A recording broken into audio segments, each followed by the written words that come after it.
So thank you very much to Sofiko, first of all, who put a lot of effort into organizing this event, as well as she's putting a lot of effort into the work that she does. And thank you to our dear guests. For us, this year is very important because it reminds us of how important, how challenging, but at the same time, how successful these 25 years were for our country. And during this period, although we have gone through a very challenging period, starting from the wars, ending with different sorts of economic or social challenges, Georgia still managed to stay dedicated to its core goals, to strengthen democracy, to strengthen rule of law, to strengthen human rights, and to do its best to increase the standards in that sense. And we did achieve success. We have increasing positive trends according to all the international rankings in good governance and fighting corruption, in increasing transparency, in increasing the quality of the human rights, in identifying the new challenges and finding the new ways into coping with those challenges. But at the same time, with that success, there are, of course, a lot of challenges and a lot of work that still lies ahead, and there are so many other things that we need to do in order to complete our path on this democratic transformation. There are still areas when talking about in this session, we are talking about good governance, rule of law, and human rights. And of course, there are so many topics that are still criticized by civil society, still pointed out by opposition as problematic ones. And we realize the importance of continuing very active work in order to cope and in order to address those challenges. I would like to join the gratitude and thanks that were expressed by the Speaker of the Parliament and by Chair of the Foreign Affairs Committee, that without your support throughout these 25 years, it would be impossible to come to this point where we are right now and to continue the success that we have achieved up to now. I have my personal experience is that I have been working for the civil society organizations. I have been working as a civil servant. Now I'm a member of the parliament, and from in all those positions, I have felt your continuous very strong support. I felt support as a member of the civil society, as a representative of the NGO back in those years. I have felt huge support when working for the Prime Minister's office as a civil servant in developing very comprehensive human rights strategy, in developing new anti-discrimination legislation, in developing other very important programs. And I feel that, as we all are feeling, the continuous support from your side while we are trying to cope with the modern challenges that we have. And as talking about the most important aspects of the work that we are doing at this stage, despite the constitutional reform and the very important constitutional changes, we are focusing our attention on a number of very important issues, like judicial reform, like increasing transparency of the work of the parliament, like addressing some of the concerns related to different human rights issues, rights of women, equality, the other aspects of the rule of law, good governance, and the human rights. And once again, as we have only 2 minutes to speak, I just would dedicate this time thanking all of you for all this huge support, advice, and guidance that you have provided to us as a young democracy. This support has been vital for us, and we appreciate and we, of course, understand the importance of it. Thank you very much.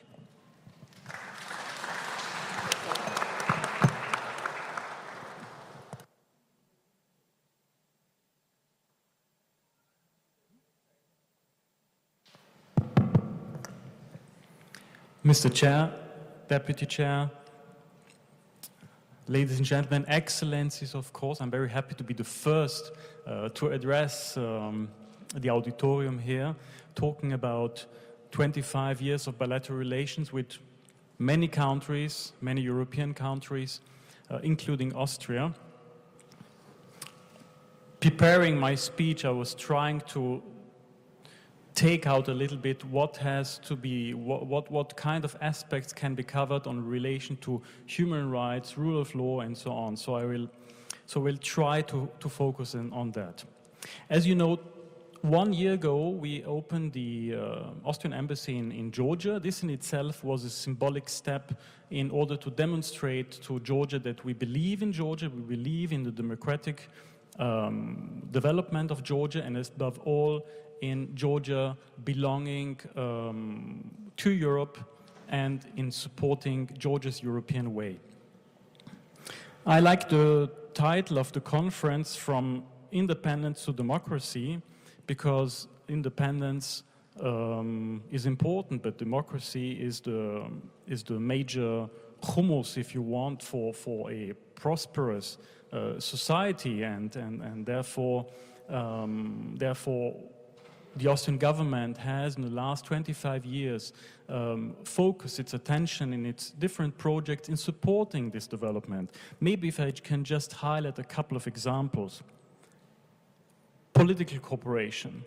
There have been, sometimes unknown to many, often bilateral visits on a governmental level, but also on a parliamentary level, of Georgian delegations going to Austria to try to find ways how can the Austrian system be useful to how Georgia works, how Georgia can work. This might be development policy, spatial planning, the penitentiary system, or quite soon it will be something related to employment laws, labor laws.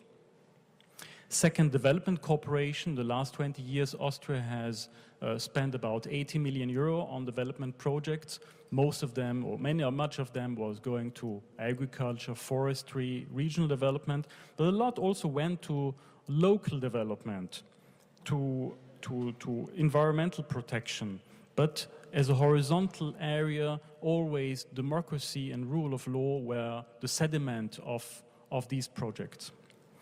EU twinnings. I see the EU ambassador sitting next to me. As I said before, all our existence here as an embassy is channeled by the belief in Georgia's European way. And so twinnings are one very important instrument to channel our expertise from different member states, including Austria, and we have been very successful in EU twinnings in Georgia in different fields. Just to mention three: e-governments, taxation, or environmental standards.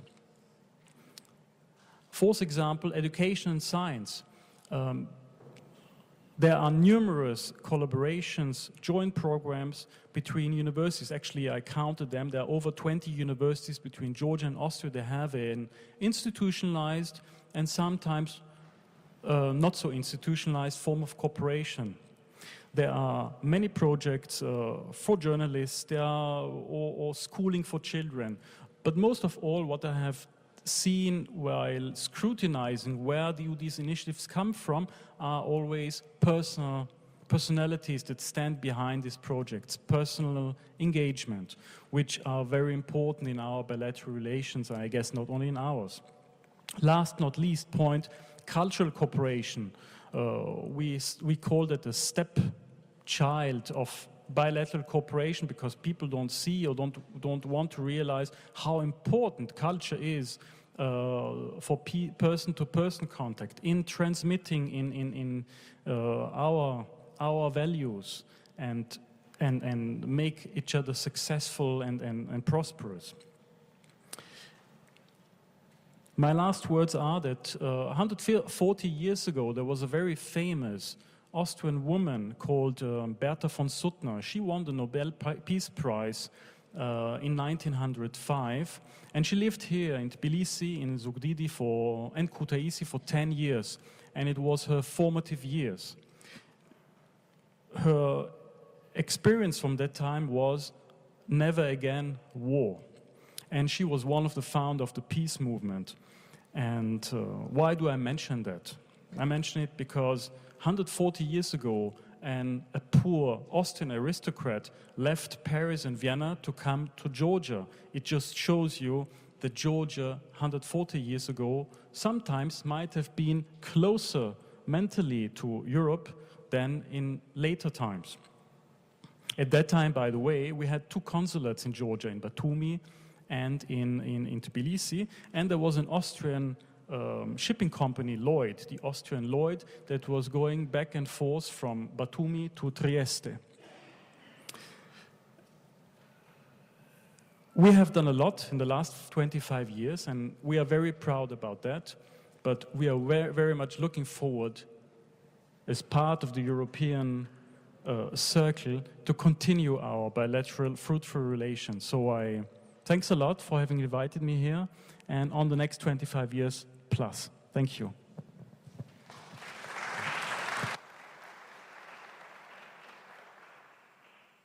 Thank you, Ambassador. And the next speaker is His Excellency, Ambassador to the EU delegation. Thank you.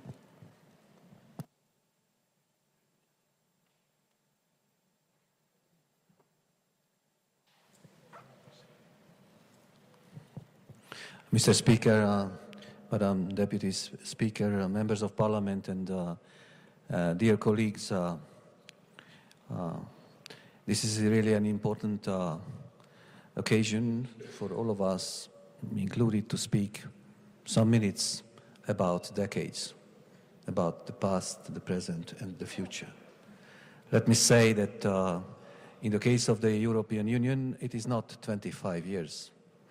It is only 21 years that we have diplomatic relations with Georgia. And you might say that 4 years is nothing, but I would say that 4 years is quite a lot. It's a full term of a parliament. So if I may speak just 2 words about what you would term under the past. All of us, we understand how difficult it was for Georgia to emerge from the past because of the internal difficulties, also because of the international external conditions. And it is utterly remarkable that in 25 years you have arrived where you are. And this is, first of all, the merit of the Georgian people, the perseverance of the Georgian people. But it is also a merit of different groups in the Georgian society and merit of those who governed the country in the last periods. So this is really the merit of a sequence of different governments as they step by step built up democracy, rule of law, as they built up respect to human rights. And we have to recognize that and have to appreciate that as a fundamental feature of this new Georgia emerging. A Georgia which builds democracy on cooperation, on pluralism, on maintaining traditions, but at the same time open to change. You know very well where you are now. Georgia is a democratic and stable country where human rights are respected, basic rules of democracy, good governance, and also rule of law are taken into respect in an increasing extent. We are very proud that these achievements have come to a large part as part of an approximation to the European Union. And we have the hope, and I would like to say the conviction, that this approximation has significantly contributed to the achievements of Georgia of today. Not the only factor, there are many others, but I think that the EU approximation has given an orientation to this process. And the European Union, now 21 years, is providing support. And coming here, I try to sum up the financial support. I don't think it's the most important, but we are now approaching 1.5 billion euros of grant support in these years. We are approaching it, we have not achieved it, but we might do it until 2020. So having spoken about the past and the present, what's about the future? Our hope is that we can continue working together with everybody in Georgia who is ready to do that, to consolidate what we have achieved together, and also to build on the achievements and really concluding this process and moving Georgia forward even closer to a full, mature democracy, full respect of the rule of law. And we know that we can count on the cooperation with all of you. And I would like to say that as far as the European Union is concerned, and under the purview of all the ambassadors of the member states here, that the EU will have been together with you in this journey and will continue to be with you in the years to come. Thank you very much. Thank you.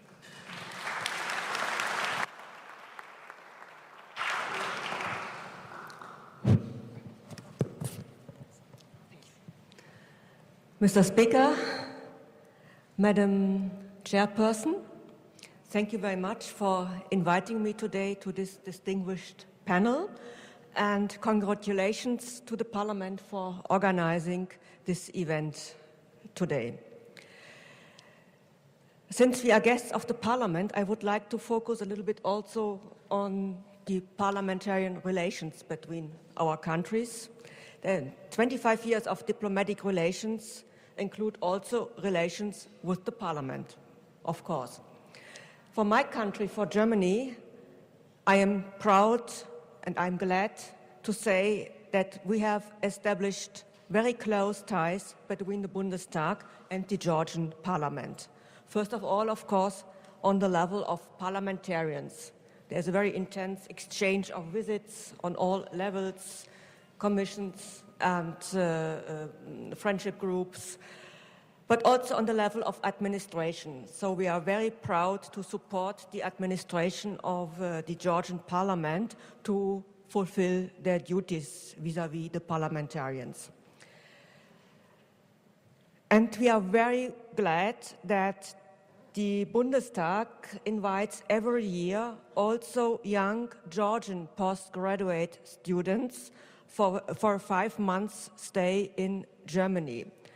And more than the half of this stay, namely 3 months, these young postgraduates spent as interns in the offices of a member of the Bundestag. Let me come back now to the title of our panel, From Independence to Democracy, Good Governance, Rule of Law and Human Rights. Due to a successful reform policy, Georgia is regarded as the most advanced country among the Eastern Partnership countries. Georgia can be proud of this very positive assessment, but should not lie back and relax. We understand this positive assessment also as motivation and encouragement for Georgia to continue on this path. Parliament plays a crucial role in strengthening good governance, rule of law, and human rights.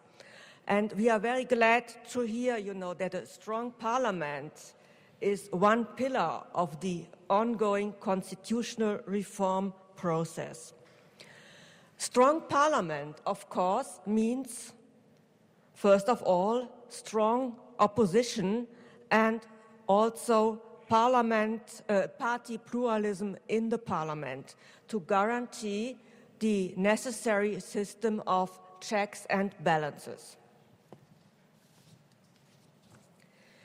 Besides good governance, rule of law, human rights, this system of checks and balances are major ingredients of a democracy to avoid misuse of power. And we are all observing with great interest the public debate on the ongoing constitutional reform process, also under the aspect of guaranteeing this system of checks and balances. Thank you very much. Didi Matloba.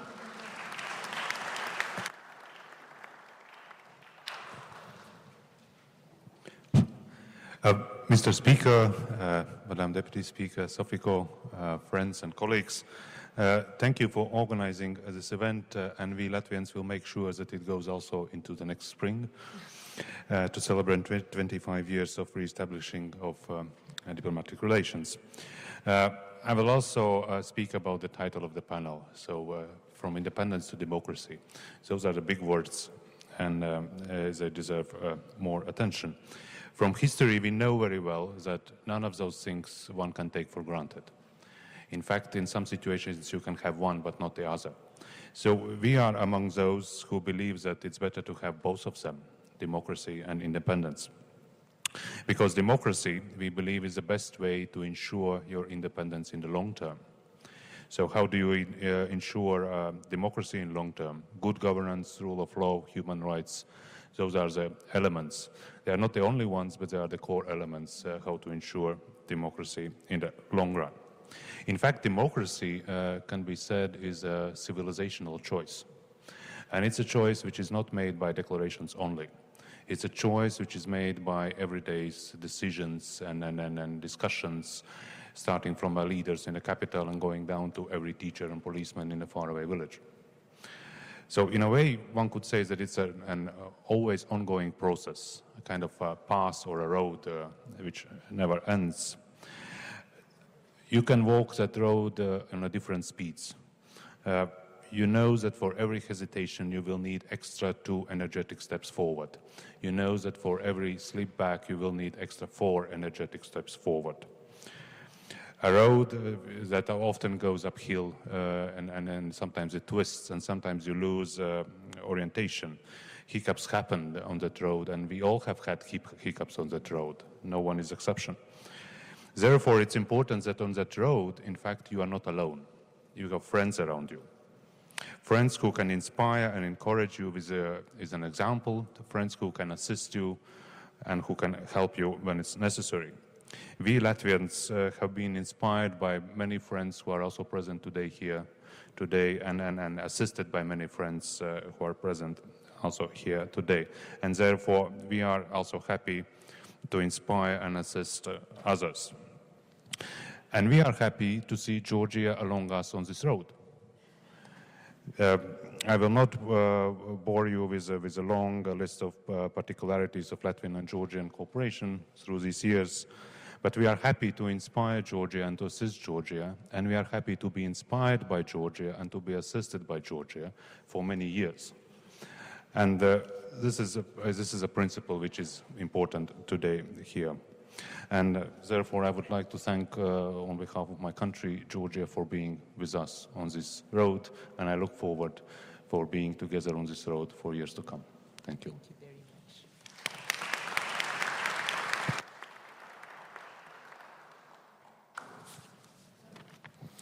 much. Mr. Speaker, members of Parliament, dear colleagues, let me look to the topic from a little bit more broader angle.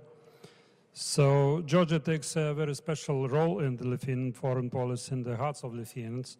We feel this affinity for several reasons. Georgia is frontrunner of the Eastern Partnership and advanced partner of EU, committed to reforms and all steps necessary to make this integration a reality. Georgia is one of the closest and highly valued NATO partners and applicants, with significant contribution to allied operations and missions. Georgia, for us, is brotherly nation in the Caucasus in terms of the shared values and aspirations, mutual understanding of regional threats and challenges. We congratulate the people of Georgia on visa-free regime. It's a result of dedicated and exemplary work of several governments of Georgia. The same determination needed now to be engaged into implementation of EU-Georgia Association Agreement, including this FTA. Efforts to be implemented in the line with the commitments of Association Agreement will lead to the more security, more economical independence, more freedom, and more human dignity. This path is not easy. Sometimes results do not come as quickly as expected. Yet it is the tool, not a goal itself.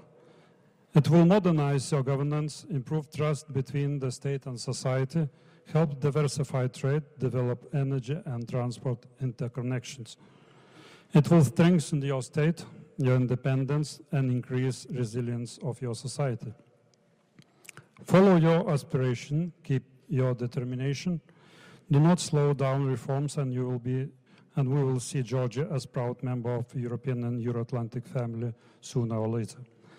Lithuania and Georgia share similar faiths, similar causes of freedom, similar values.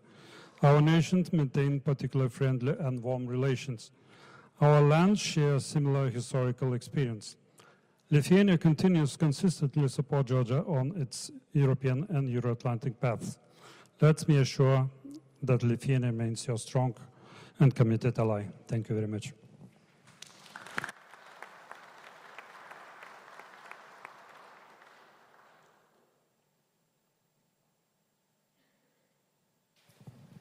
Mr. Speaker, Mrs. Vice Chairman, my topic is indeed on good governance, vision, but also leadership. And I'd like to ask myself the question, and maybe also you, where were you?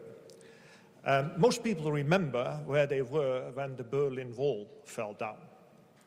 It was a moment not to be forgotten, and it was a moment. But it's much more difficult to recollect where you were when the Soviet Union dissolved. It was a process as momentous, but too slow to relate to your having been somewhere. Last Friday, Helmut Kohl died.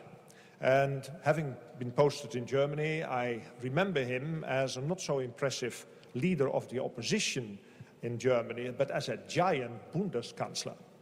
And he served his people by having the guts to withstand pressure from his EU friends and overcome substantial doubts to what West Germany had promised over decades, reunification. He accepted debts on the budget, he burdened the people temporarily, and he tolerated temporal inequalities between citizens in order to integrate the East into Germany again, in order to create one nation and a sustainable joint economy.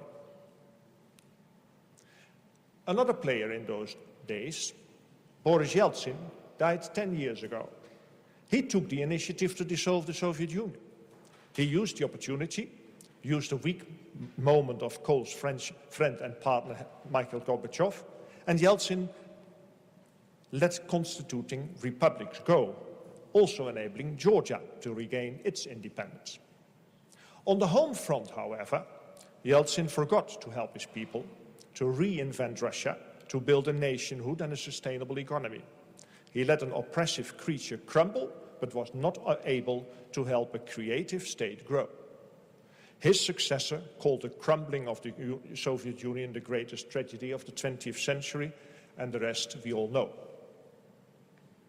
Georgia, having left being freed from the Soviet Union, needed a decade of disorder to stabilize, and another decade to reinvent its democracy. And now, in its third decade, it chose its way to Europe, the European way. In all these episodes, the interaction between initiatives of the people and of the leadership is striking, be it revolt, slavery, abuse of power, elections or referendum. The constituting elements of nationhood are in constant interaction with one another. And that made me reflect on the preamble of your draft constitution, which I read with utmost interest.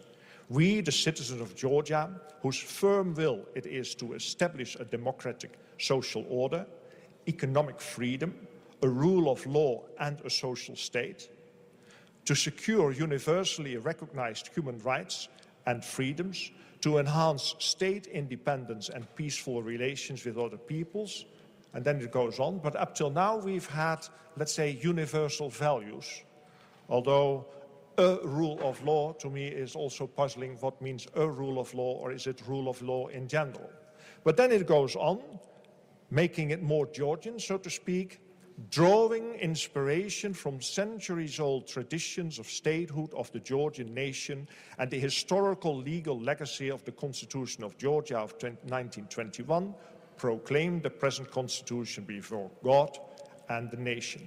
And this is indeed Georgia on its way to be Georgia and on its European way.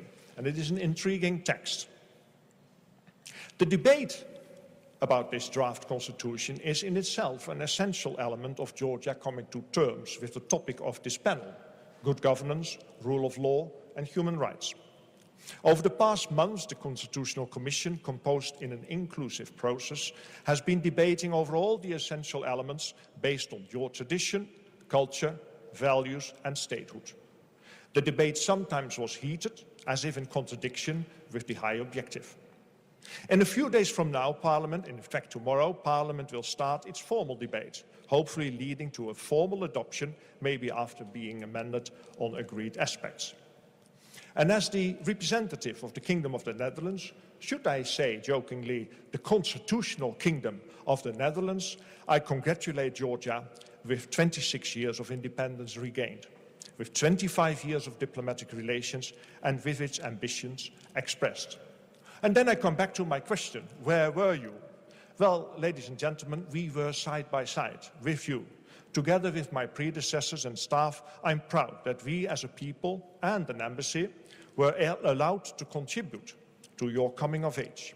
I really enjoy recognizing individuals, groups, organizations and companies contributing to Georgia's statehood and growth to prosperity. Please be assured of our continued support.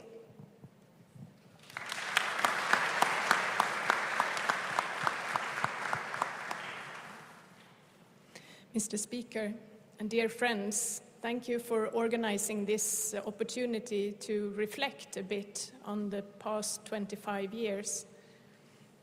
I wasn't sure how to do this in 3 minutes, so I decided to share 3 personal impressions of Georgia. The first impression is from my own first visit to Georgia in 1995, when I was here as a tourist together with a good friend of mine. It was a fascinating visit to a very different country than the Georgia of today.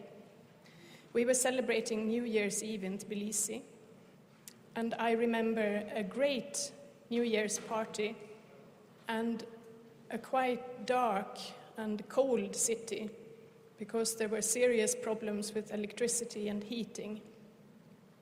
I remember us going to the baths in Abanotubani to warm up. In parallel, the bilateral Swedish-Georgian relations were also only starting to develop. And not long before my first visit, the first Swedish support had started in shape of humanitarian assistance after the wars in the early 90s. The second personal impression of Georgia came many years later in 2009. I was working in the cabinet of our former Foreign Minister Carl Bildt, and I had the opportunity to travel frequently to and in Georgia in this period, among other things to visit the field offices of the recently established EUMM mission. By that time, it was quite clear that Georgia and the Swedish relation with Georgia was already very different. Politically, we had become strong supporters of Georgia's European choice. The humanitarian assistance of the 1990s had transformed into a long-term support for democratic reforms, clearly targeting EU integration. The Eastern Partnership had just been launched and was taking shape. A year later, in 2010, we had our first resident ambassador to Georgia, my predecessor, who was also, by the way, the same good friend I traveled to Georgia with in '95. The third personal impression, of course, is of Georgia of today. After 3 years, I can see that again much has happened since last time I was here. The association agreement is signed and ratified. Georgia has achieved visa freedom with the European Union and is closer than ever before to the EU. Our development cooperation is still here and now closely linked to reforms within the framework of the association agreement. And our relationship keeps developing and has become much broader than it used to be. As only one small example, I wanted to tell you that a couple of weeks ago I met 35 young Georgians who had received scholarships to study at Swedish universities from this autumn. Now, I haven't spoken about good governance, human rights, and rule of law, but of course this has been the very core of our cooperation and relationship with Georgia through the past 25 years. And as has already been pointed out, this is not the end station, and I'm looking forward to continue that cooperation. And I'm hoping that in 25 years from now, someone will be sitting like this and looking back at today and seeing another step on the way towards a consolidated democracy. So thank you very much for these 25 years and looking forward to the next ones.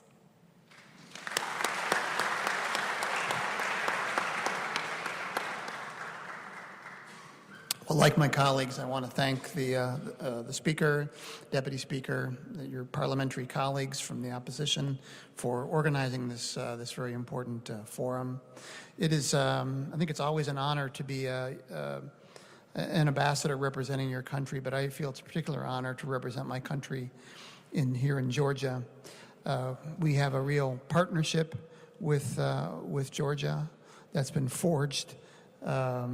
To use an old cliche, been forged in blood, where we have been shoulder to shoulder fighting some of the most difficult opponents in places like Iraq and Afghanistan. But I think it's also an honor because the people of the United States have made a very large investment in Georgia, over $4 billion over the last 25 years. And it's been implemented through the full spectrum of United States agencies, from obviously the U.S. Agency for International Development and the Millennium Challenge Corporation and the Department of Defense, but also many other cabinet agencies. And that's a lot of money.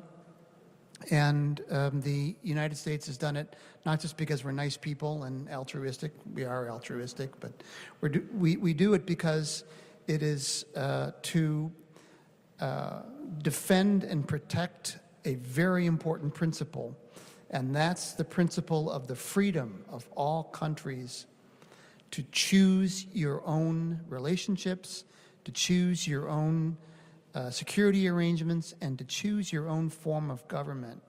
Now, and Georgia, of course, has chosen to integrate into NATO, to integrate into the EU, and to become a fully democratic country. And we're fully aware that for you, the stakes are very high and the pressures are very high.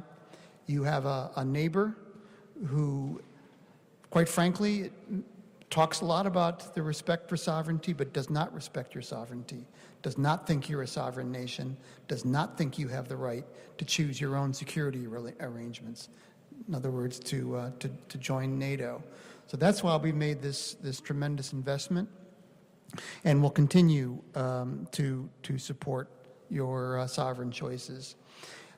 This is also a time to look back, and obviously you have achieved a lot.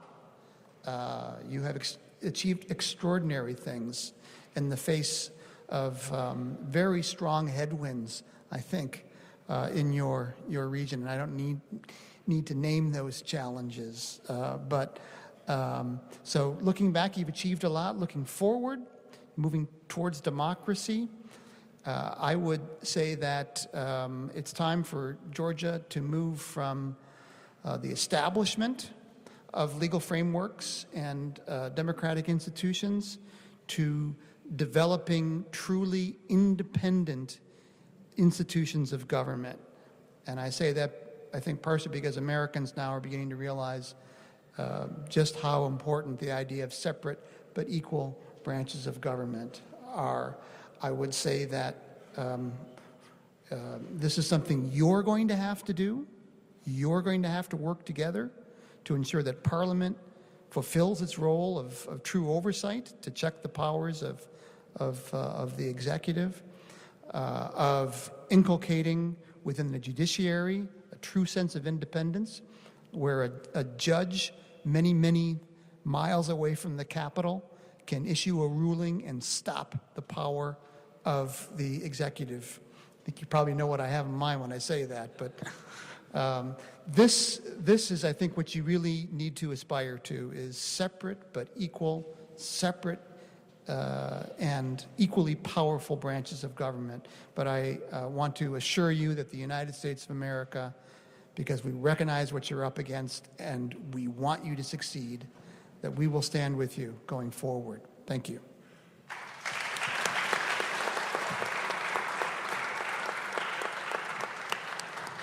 Thank you very much, Your Excellencies. Thank you very much, Vice Speaker.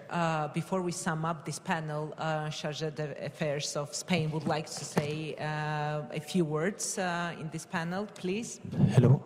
Yes, so thank you very much for giving me the floor. So, Mr. Speaker, Ms. Deputy Speaker, members of Parliament, Excellencies. So, first of all, I would like to take this opportunity to say thank you to all of you. Our relations, Spain and Georgia, for the last 25 years have been growing. 2 years ago, I came here. I was installing the office of the Embassy of Spain.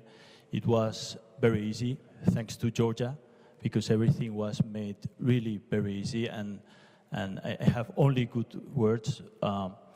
Also, on the other hand, our relations, Spain has always thought about Georgia as a European partner. We've been near Georgia, for example, in the promoting the visa-free regime, and the embassy is not yet here because of financial reasons, but there's more to come, better to come, and I also would like to express the great interest from my government, and that we are cooperating already. So there's a lot going on in various fields. For example, in the field of governance, Spain has been leading various projects in the industry sector, for example, helping to implement European standards, CO2 emissions, and also we are helping the Georgians in fighting against drug trafficking and other issues regarding police. So, and last but not least, regarding human rights, we've been near Georgia in gender equality issues. 3 weeks ago, a very big delegation from Georgia was visiting Spain in order to learn more about the Spanish model. So, I mean, I would like to thank you again to have made things so easy for me. And as I told you, like the embassy will come very soon, you know, but Spain is already here. Okay, so thank you.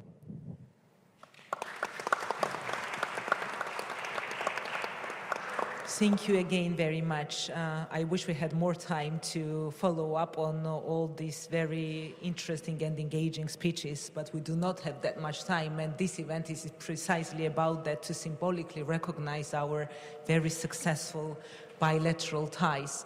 And thanks again for your participation in this panel. And now we have to move to the next panel, which is about shared commitment to global peace and security, which is equally important. And I would like to invite the Deputy Speaker of Parliament and the ambassadors who are taking part in this panel. Thank you very much, and thanks for your contribution.